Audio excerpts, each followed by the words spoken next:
আসসালামু আলাইকুম ও রহমতুল্লাহি বরকত। আশা করি সকলে ভালো আছেন। আজকে আমরা বাজারে একটা সুন্দর উত্থান দেখতে পেয়েছি। ভালো ভলিউমে লেনদেন হয়েছে।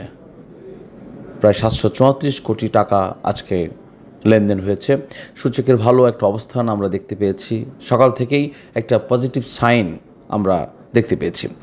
এর পিছনে অনেকগুলো ফ্যাক্টর কাজ করেছে, অনেক কোম্পানির মুভমেন্ট রয়েছে, যাদের হাত ধরেই আজকে বিনিয়োগ বাজার এগিয়ে গেছে। আমরা যদি একটু সুদূর প্রসারী চিন্তা করি, যদি আগামী দিনগুলোতে কোন কোম্পানিগুলো আরও বেশি অংশীদারিত্ব হবে বাজার অথবা সূচকের বৃদ্ধির জন্য, তার কিছু আলামত বা তার কিছু আপনার এলিমেন্টস আমরা সংগ্রহ করতে চাই। তার অন্যতম প্রধান এলিমেন্টস হলো যে বাজারে কোন কোম্পানিগুলো আগামীতে ভালো একটা প্রভাব বিস্তার করবে, দর বৃদ্ধির ক্ষেত্রে ভালো একটা অবস্থান তৈরি করবে বা ফিউচার খুব ভালো, এরকম একটা বার্তা আমরা পেয়ে থাকি।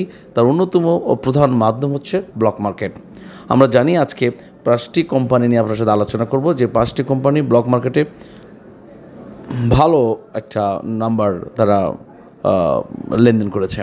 আমি একটু আলোচনা করে নেই যে এশিয়াটি ল্যাবরেটরিক্স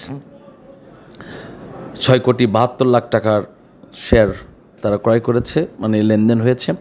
ইস্টার্ন লুব্রিকেন্টস 3,74,00,000 টাকার শেয়ার হাতবদল হয়েছে। ফাইন ফুডস 3,28,00,000 টাকার শেয়ার হাতবদল হয়েছে। এমএল ডাইং 2,02,00,000 টাকার শেয়ার হাতবদল হয়েছে। স্কোয়ার ফার্মা 1,74,00,000 টাকার শেয়ার হাতবদল হয়েছে।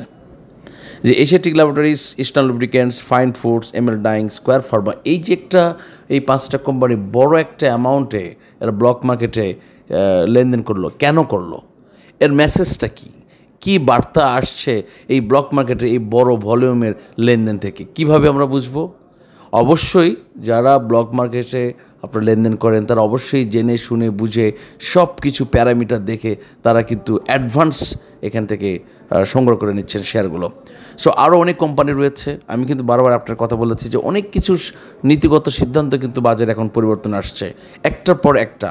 আমরা এটা জানি যে নীতি সুদহার আজকে কমানো হয়েছে, 8.5% থেকে 0.5% কমানো হয়েছে, 8% হয়েছে। এবং আমরা আরও অনেক পজিটিভ তথ্য পাচ্ছি বাজারে, যে বাজারগুলোর উপর বেস করে, এই যে তথ্যগুলোর উপর আমরা নির্ভর করে বাজারে একটা সুন্দর উত্থান আমরা দেখতে পাবো, এমন একটা প্রত্যাশা আমরা করছি। পাশাপাশি এখন বিনিয়োগ বান্ধব একটা পরিবেশ ফিরে আসছে, বিনিয়োগকারীরা বাজারের উপর আস্থা ফিরে পাচ্ছে এবং আগামীকাল যেহেতু বৃহস্পতিবার, সূচকের ভালো একটা অবস্থান তৈরি হবে এবং বিনিয়োগকারীরা সেখানে একটা স্বস্তির অবস্থান ফিরে পাবেন, আমরা এরকম প্রত্যাশা করছি। সো ব্লক মার্কেটের এসব নিয়ে আলোচনা করতে চাই এবং কিছু কিছু কোম্পানি নিয়ে ইন্ডিভিজুয়াল